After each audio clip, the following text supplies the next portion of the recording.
Olá, boa tarde, bem-vindo, bem-vinda. Nós estamos começando mais uma live do CBN Entrevista. Aqui, o nosso objetivo é contribuição. Na nossa conversa de hoje, nós teremos um convidado. Ele já está conectando, ele já está chegando e nós queremos a sua participação. Professor Francisco Graziano Neto, mais conhecido como Chico Graziano, engenheiro agrônomo, mestre em economia agrária, doutor em administração, professor da Unesp, presidiu a Federação dos Estudantes de Agronomia do Brasil, conferencista, comentarista, articulista e, com muito orgulho nosso, é um colaborador importante do projeto CBN Agro. Professor, boa tarde, é um prazer tê-lo conosco na live do CBN Entrevista. Bem-vindo, tá? Oi, Gelson. Prazer é meu estar falando com vocês. Estava com saudade da feira de Londrina. Coisa boa. Logo, logo que isso tudo passar, nós teremos enorme prazer em recebê-lo aqui pessoalmente. Professor, e aí, como tem sido os dias de quarentena? Como é que o senhor tem lidado com essa situação absolutamente nova que não estava em nenhuma das nossas previsões para 2020? Bom, estamos fazendo aquilo que é a recomendação, né? Ficar em casa o máximo que pode ficar, trabalhando como home office, fazendo as reuniões, aprendendo a fazer mais isso que estamos fazendo aqui, né? As aulas nossas do MBA da Fundação Getúlio Vargas estão sendo pela plataforma Zoom. Então, nós estamos fazendo todos os treinamentos. A semana que vem eu vou dar minha primeira aula, porque é mais difícil. São 4 aulas de 4 horas no MBA, né? Então, não é fácil você aguentar, né? E não ser os alunos também. É um aprendizado de todos nós, né? Agora, eu tenho uma sorte. De É. vez em quando, eu vou para a fazenda e fico uma semana lá. Eu estou isolado. Nossa, fazenda e campo era tudo que nós precisávamos nesse momento, viu, professor? Eu que sou engenheiro agrônomo, ó, não tem melhor pena para o engenheiro agrônomo do que ir para a fazenda e ficar lá cuidando das suas coisas, entendeu? Que coisa boa. Professor, o senhor é um homem que viaja muito como palestrante, como conferencista, e boa parte das suas atividades elas já são remotas, né? Pulando de cidade em cidade, aeroporto em aeroporto, hotel em hotel. Tem muita novidade para o senhor em trabalhar remotamente? Como é que o senhor está lidando com esse que é seguramente um dos fatores mais importantes nesse novo momento que a gente está vivendo? Não, não. É remoto, quer dizer, que é distante, né? A gente tem que. Viaja muito, eu realmente viajo muito. Agora, francamente falando, eu, como profissional liberal que sou, eu também estou sofrendo a crise econômica. Eu tive palestras, várias palestras que foram desmarcadas. Eu também estou tendo aqui perda de renda familiar por conta da crise. Então, essa é uma observação que é importante fazer, né? A crise pega todo mundo. Eu suponho que, por exemplo, quem está fazendo entregas de iFood, de pizza, etc., está trabalhando mais do que antes. Para eles, a crise está sendo uma vantagem. Mas, regra geral, né, trabalhadores em geral, profissionais liberais, empresários, estamos todos bem atrapalhados, né? E tentando entender o que é que vai sobrar disso, né? Como eu falei, há um aprendizado feito, mas também há sofrimentos. Crise é crise, dói, né? Professor, antes de entrarmos no aprendizado da pandemia para a agricultura, eu gostaria que o senhor fizesse para a gente uma leitura desse momento. O agro já se deu conta do tamanho da confusão da pandemia. Como é que nós estamos situados nesse momento em termos de pandemia? Que leitura o senhor faz para a gente? Não, o agro, acho que sim. Quer dizer, não totalmente, porque nenhum setor ainda, na verdade, consegue sentir e avaliar, né? O que será de nós Uhum. pós-pandemia. Mas os setores do agro estão vivenciando essa realidade. É difícil falar do agro como se fosse uma coisa só. Não dá uma análise como está o agro. Por quê? Você pega o setor produtor e exportador de soja, que envolve, por exemplo, no Paraná, as grandes cooperativas do Brasil são as cooperativas do Paraná, e boa parte delas se fundamenta na produção de grãos, especialmente da soja. Correto. Algumas também têm abatedouros e têm produção integrada de frangos. Esses setores que exportam, no caso de soja, farelo de soja, ou aves, ou mesmo carne bovina, ou ainda carne suína, eles não estão sentindo a crise. Por quê? Porque a compra externa de alimentos do Brasil se acelerou nesses 3 primeiros meses agora desse ano. Por conta, especialmente, não só da China, mas muitos países precisaram importar mais do que tinham importado, e o dólar que se desvalorizou remunera melhor o agricultor brasileiro, porque a gente exporta em dólar. Quando você pega o dólar e vai transformar em reais, te enche mais o bolso. Então, o senhor está falando de um cenário que já se desenhava antes de pandemia? Não. Já agora mesmo? O Brasil vinha ano a ano crescendo. Correto. A pandemia não atrapalhou esses setores, pelo contrário. Correto. Esses meses de pandemia que se juntaram com a desvalorização do dólar não atrapalharam esse setor do agro. Então, você pega outros setores, como o setor produtor de algodão, por exemplo, e o Brasil já é o segundo maior exportador mundial de algodão, o setor de algodão está arrebentado. Por quê? Porque fibras e têxteis no mundo todo entraram em parafuso total. Ninguém está indo para nenhum lugar comprar roupas. E ninguém está fabricando roupas. E ninguém está comprando fibra, ninguém está comprando algodão. Quer dizer, o preço do algodão vai arrebentar. O Brasil vai colher uma grande safra de algodão esse ano e ninguém sabe como é que vai fazer com esse algodão. Então, por isso que eu estava dizendo, você tem que analisar setor por setor dentro do agro para ter uma ideia melhor de como é que nós estamos. Não dá para fazer o agro vai bem, o agro vai mal. Está variando. Outra coisa, o pessoal do etanol, que é cana-de-açúcar, o Paraná tem bastante produção de cana-de-açúcar que moe para fazer etanol. Sim. Esse está muito preocupado, muito prejudicado, porque o preço e as vendas foram lá para baixo, os carros estão em casa. Né? O consumo de etanol no Brasil caiu no mínimo 50%. Então, se você está moendo cana e produzindo etanol, você está pensando do coronavírus, você está pensando nessa crise que caiu na minha cabeça. Né? Então, há setores que vão bem, não se sentem afetados, e há setores que vão ser muito prejudicados. Soja, professor, é um dos setores beneficiados, entre aspas, e muitas aspas, por esse momento ou não? Soja, né? Isso, soja. Beneficiado em parte, ou pelo menos não foi prejudicado. Ou seja, a vida continua. Nós colhemos a maior safra de soja da nossa história. O Paraná contribuiu com isso. O Paraná também colheu uma excepcional safra. O Brasil, esse ano, foi o maior produtor de soja do mundo. Nós ultrapassamos os Estados Unidos. Nunca ninguém imaginou que seria possível isso. Os Estados Unidos, verdade. Agrícola. O Brasil se tornou o maior produtor e o maior exportador mundial de soja neste ano. Então, isso está acontecendo com o mundo, com uma crise total. Só que crise é poderosa, está afetando. Mas, mesmo essa é a vantagem da agricultura, né? Da agricultura de alimentos. E alguns setores acabam fundamentais para você vencer a crise. Porque ninguém vence uma crise sem barriga cheia, com barriga vazia. Então, a agricultura pode ser, inclusive, quem vai tirar o Brasil da crise vai ser a agricultura. É isso que eu penso.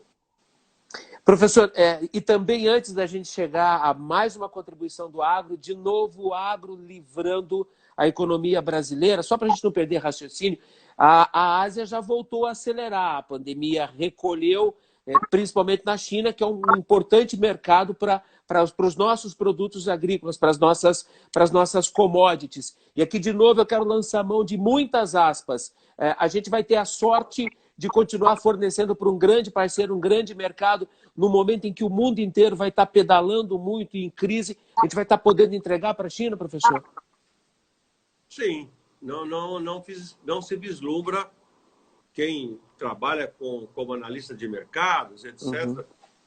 E eu acompanho, eu não sou analista de mercado, propriamente dito, mas não há ninguém dizendo que isso daí, que essas relações comerciais serão prejudicadas. Há uma treta muito grande entre China e Estados Unidos. Depois fizeram lá um acerto, a China vai voltar a comprar soja dos Estados Unidos, mas a soja do Brasil tem uma capacidade competitiva muito grande. Mas a gente tem que tomar cuidado também com a nossa política para não fazer nenhuma bobagem na relação, né, professor? E é isso que pode afetar. Quer dizer, de vez em quando você vê que setores políticos, né, e coronavírus mistura um pouco isso, porque o pessoal começa a atacar a China, eventualmente poderia atrapalhar as relações comerciais. Uhum. Mas, não sei, parece que é só firula, sabe o que é firula, né? Fala, mas na hora do negócio, o Brasil produz com qualidade e, comparativamente à Austrália, a outros países, Estados Unidos, Canadá, produz com preços competitivos. Correto. Na hora de vamos ver, deixa a política de lado e faz o negócio com o Brasil. Professor, ainda na cena internacional, aonde mais o senhor vislumbra oportunidades para o agro brasileiro? E aí, com aquela amplitude de espectro que o senhor citou, porque o agro tem muitas vertentes, tem muitas frentes, onde mais tem oportunidades de mercado e produtos nesse momento? Deixa eu dar uma arrumadinha na minha luz. Por favor, professor. Ela aqui, né? Fica à vontade, tá ótimo. Ficou ainda melhor. Onde mais existem oportunidades, né? Isso. Na produção de carnes, especialmente.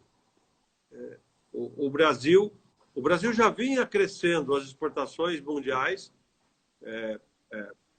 Houve uma coincidência. A peste suína africana no rebanho da China e da Ásia, de um modo geral, fez com que eles parassem de produzir quase metade, 40% da produção de porco, de suínos, carne no mercado. O Brasil entrou fornecendo carne, mas nós não temos oferta de carne suína para abastecer e, por tabela, nós começamos a vender carne bovina. Uhum.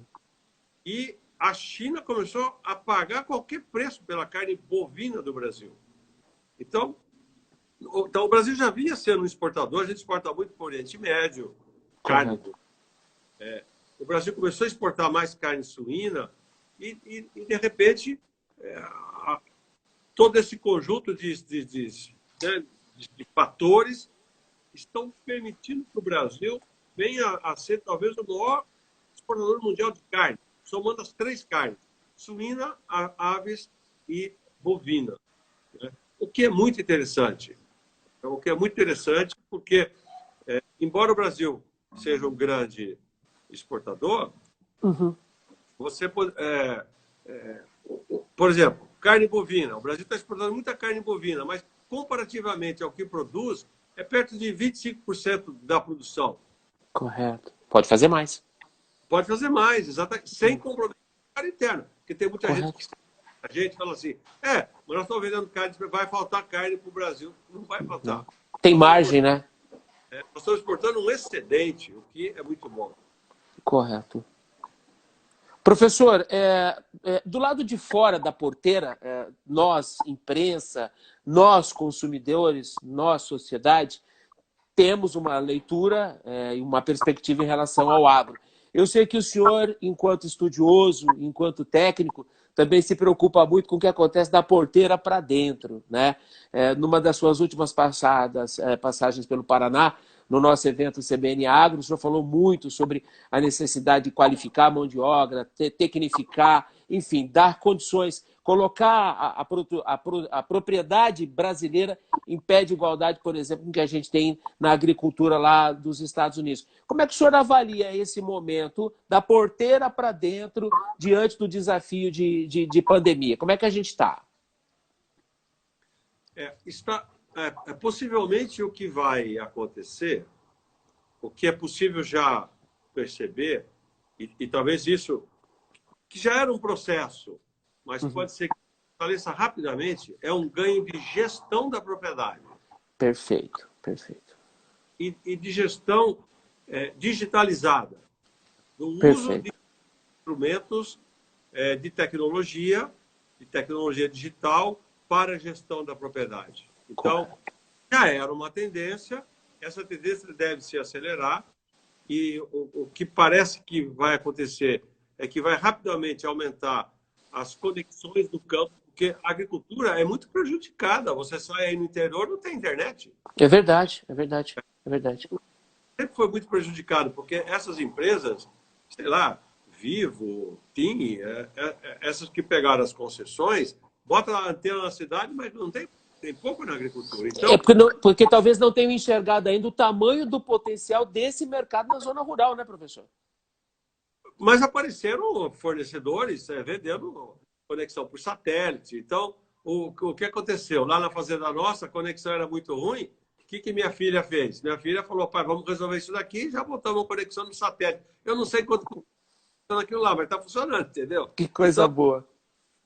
Porque as tecnologias, você pega hoje, você bota o trator, uma colheitadeira para funcionar, ela tem que estar conectada, porque ela já é toda digitalizada, né?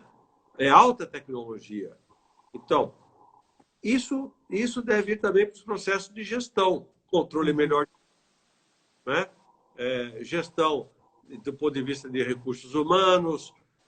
Então, talvez, né, embora com muito sofrimento, venha trazer uma melhoria de gestão agrícola do Brasil. Professor, vamos de novo falar sobre a importância do agro, balança comercial, PIB, e o agro vem segurando o Brasil em sucessivas crises. Estamos de novo em meio a uma crise, só que essa é nova. Ninguém se preparou para ela, nenhuma estatística foi capaz de prever ainda quanto tempo ela vai durar, qual o tamanho do estrago, que a gente tem muita estimativa. E aí, qual vai ser de novo o papel do agro brasileiro, da sua musculatura, em mais esse momento de crise? Eu vou dizer, mas pela lembrança do seu comentário, o professor Marcos Fava Neves, que é conhecido por muita gente, sim, senhor. Professor lá da USP de Ribeirão Preto, ele trabalha muito com cenários estratégicos. E ele tem dito, onde você ouve ele tem dito assim, olha, nunca nenhum de nós imaginou, nem leu, nem estudou, nem ouviu falar em uma mudança de cenário tão grande. Em 3 meses, tudo mudou, né? Então, você traçar cenários nessa desarrumada geral não está fácil.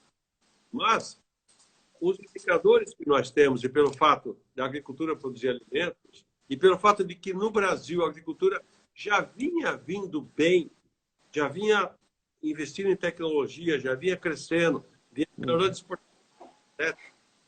tudo indica que vai reforçar a sua importância na economia brasileira.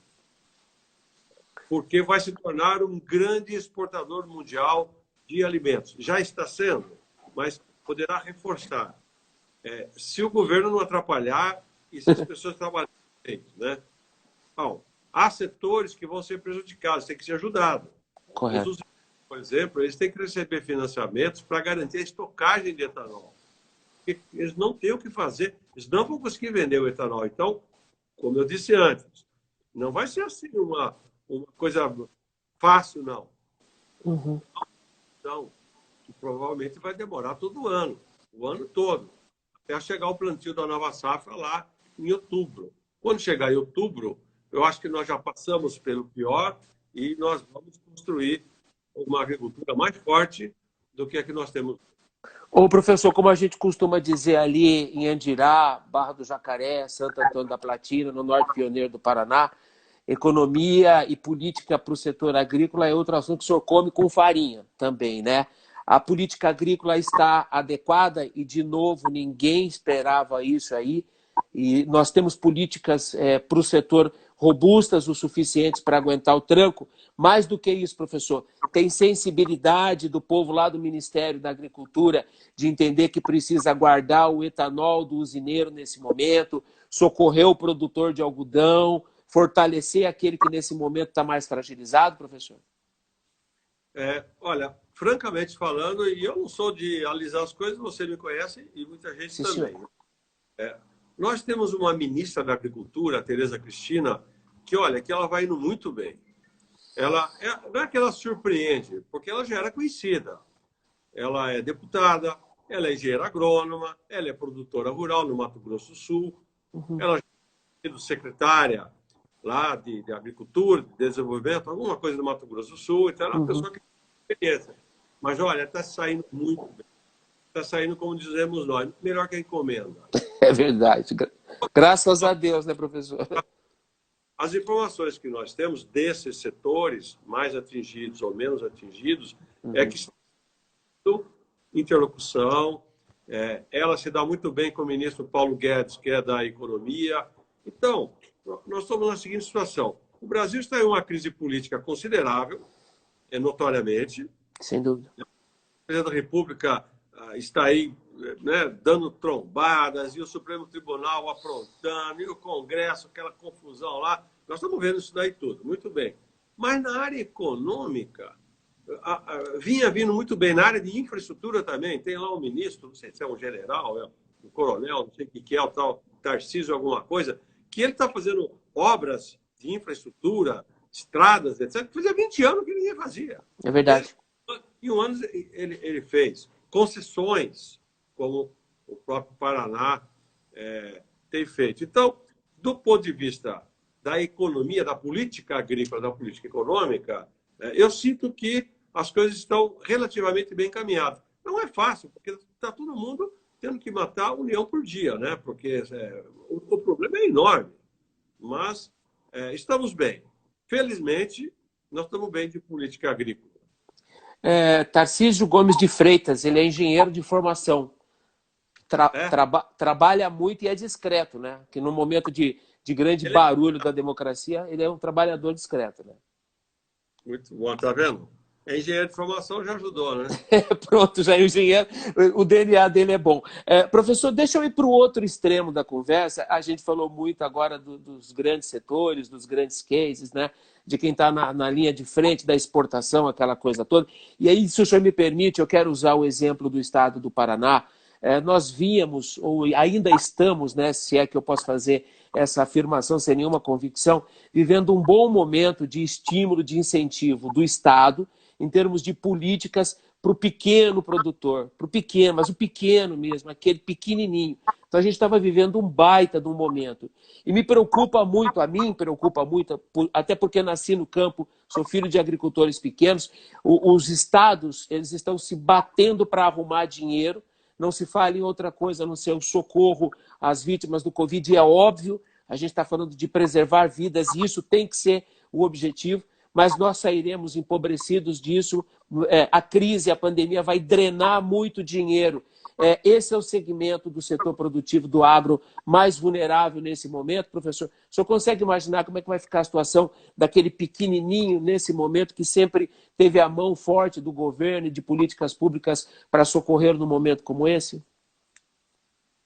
É preocupante, né? E o grau de informações que nós temos sobre esses setores, porque como é formado por milhões, né? Mais do que milhares de agricultores, né?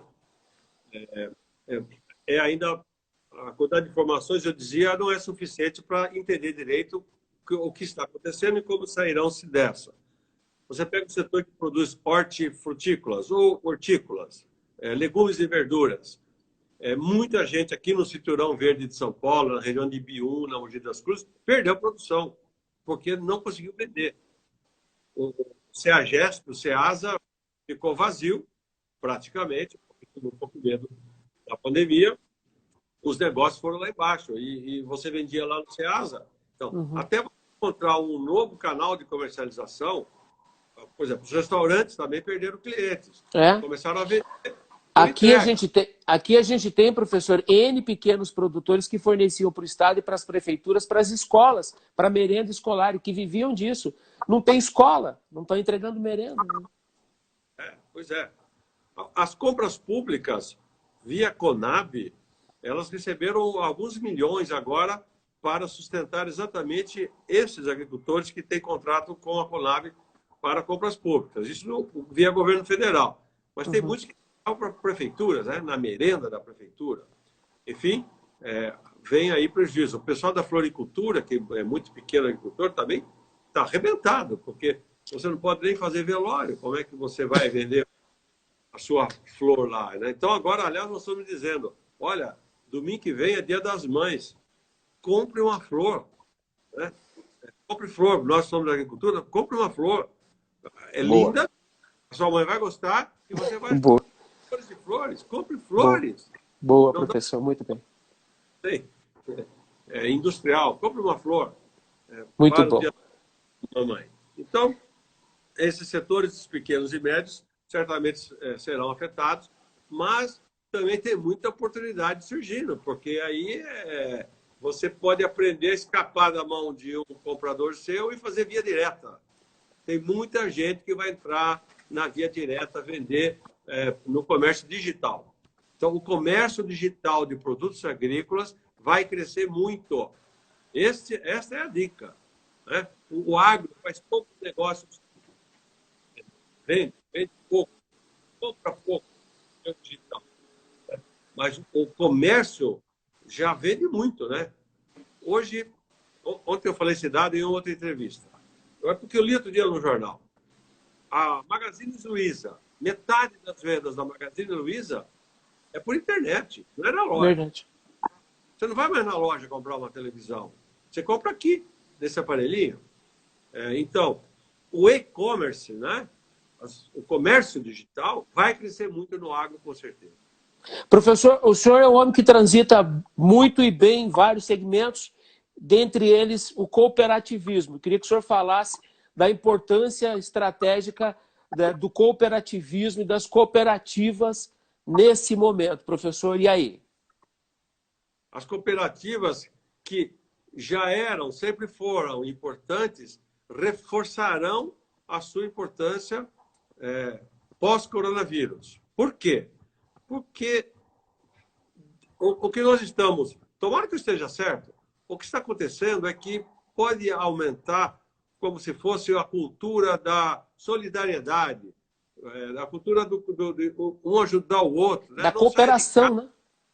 Outra, cooperação. Então, essa ideia da cooperação ela pode se fortalecer e os agricultores sabem que se você está numa cooperativa, você não vai ficar sozinho, você tem a quem recorrer. O cara que está sozinho lá não sei aonde, esse daí está morrendo de medo. Se eu estou numa cooperativa, essas maravilhosas cooperativas do Paraná, sabe, eu sei que eu tenho a minha assistência técnica, o meu canal de venda está garantido, né, para comprar o meu produto.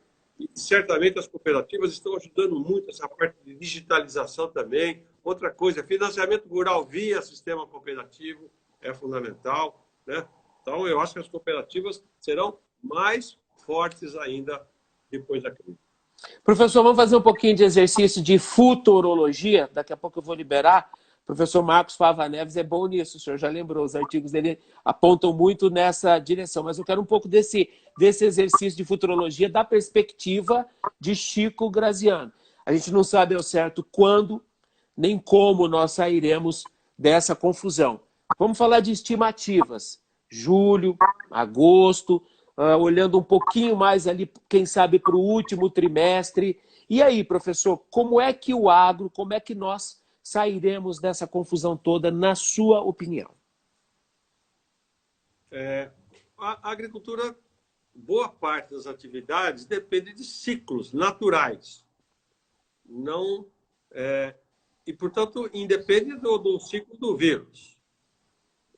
No caso de uma fábrica, ou de um comércio, não, você fecha a porta, acabou. A agricultura não tem como parar.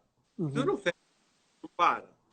Então, veja só, nós já colhemos a soja, agora vamos colher o milho, já começou a colher o milho, Sim. E logo vai colher trigo.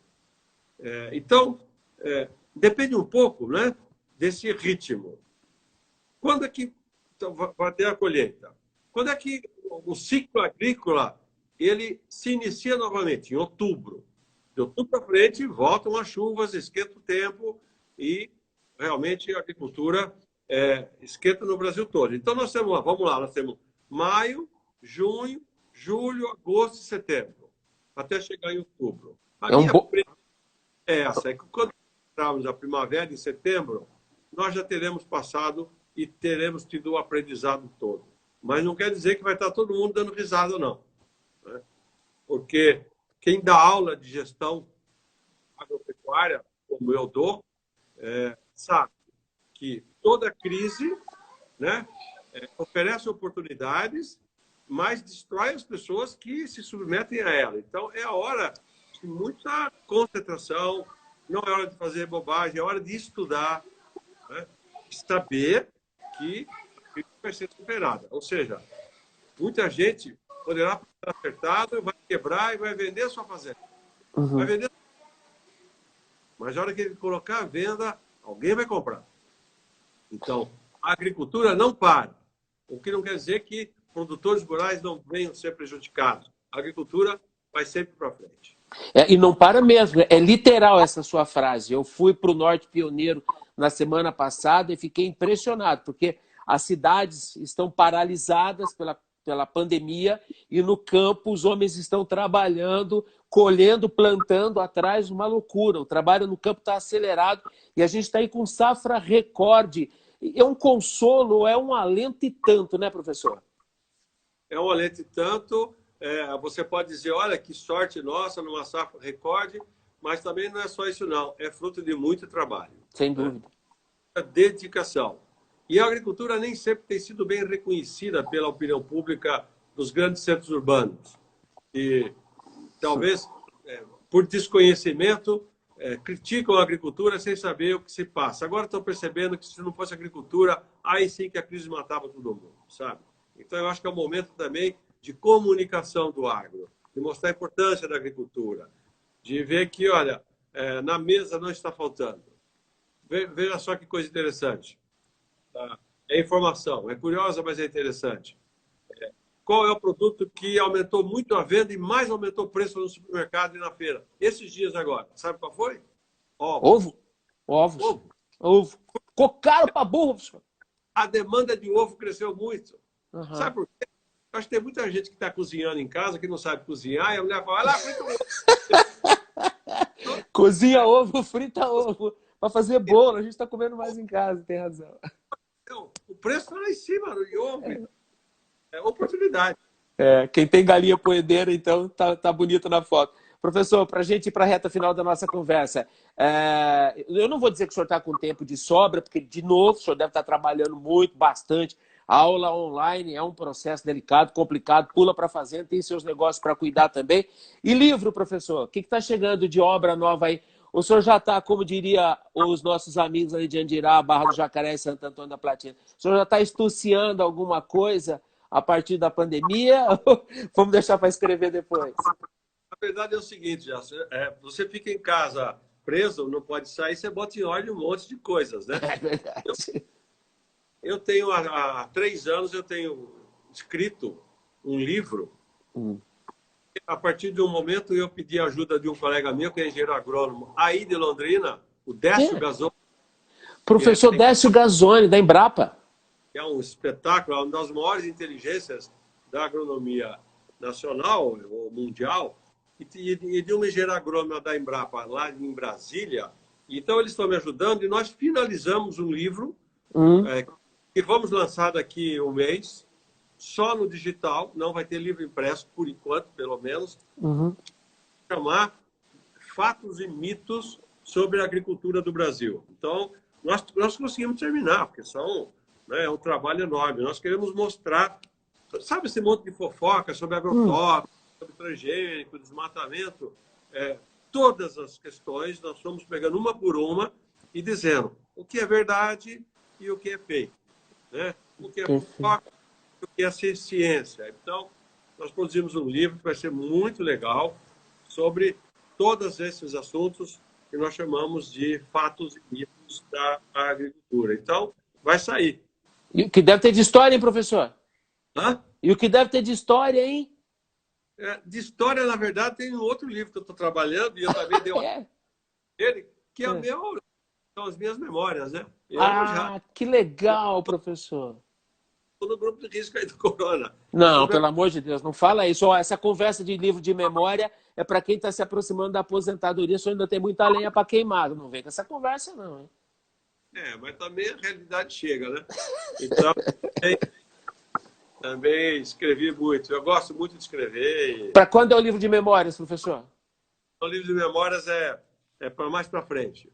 Vai para frente, porque o livro, bom. Eu vou contar toda a minha relação com o Fernando Henrique Cardoso. Esse vai ser o foco do meu livro, né? Bacana. Quero mostrar, eu trabalhei muito próximo dele, então eu acho que vale a pena eu contar. Eu não vou contar segredos de política, não, mas eu vou mostrar um pouco essa parte. O livro tem um título provisório que chama O Caipira e o Príncipe. O caipira, obviamente... O senhor sabe, na semana passada eu conversei com um colega jornalista que está em Nova York e ele tem o privilégio de lá no trabalho dele, uma vez por ano, produzir uma entrevista com o Fernando Henrique Cardoso. Ele soltou uma pérola que faz muito sentido nesse momento, né? O Fernando Henrique é daqueles homens da política e é um estadista. E a gente tem que reconhecer a figura de estadista de Fernando Henrique Cardoso, que à medida em que a política avança, a gente mais valoriza Fernando Henrique Cardoso. Eu imagino que o senhor tenha muitas histórias para contar dessa relação. Vamos esperar. O Caipira e o Príncipe, muito bacana. Então tem muito serviço aí pelos próximos meses, né? Professor, eu só posso lhe agradecer, gratidão por essa enorme contribuição. Foi um prazer ouvi-lo, é sempre muito bom, a gente ouve, a gente aprende e a gente se situa. Muito obrigado pela colher de chá, não foi nem uma colher, né? Foi a colherada toda por ter participado aqui conosco. Eu espero em breve ter a oportunidade de vê-lo pessoalmente e poder retribuir essa gentileza. Nós estamos às ordens aqui em Londrina, de pé à ordem, tá? Obrigado. Imagine, eu que agradeço falar com vocês. Eu gosto muito do trabalho de vocês. Obrigado, senhor. O Amarildo sabe o valor que eu dou ao trabalho dele como um empreendedor, né?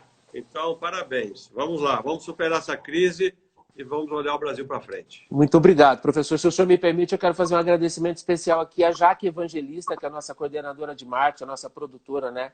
A Jaque foi quem viabilizou essa nossa conversa, essa oportunidade com o professor. Professor, obrigado. Encerrando aqui, a nossa conversa estará disponível no IGTV, o nosso canal de vídeo, no @CBN Londrina. Professor, muitíssimo obrigado mais uma vez. Foi um prazer. Saúde e fique bem, hein? Valeu, Gelson. Obrigado a você. Um abração para a Jaque também. Tchau. Aqui, encerrar.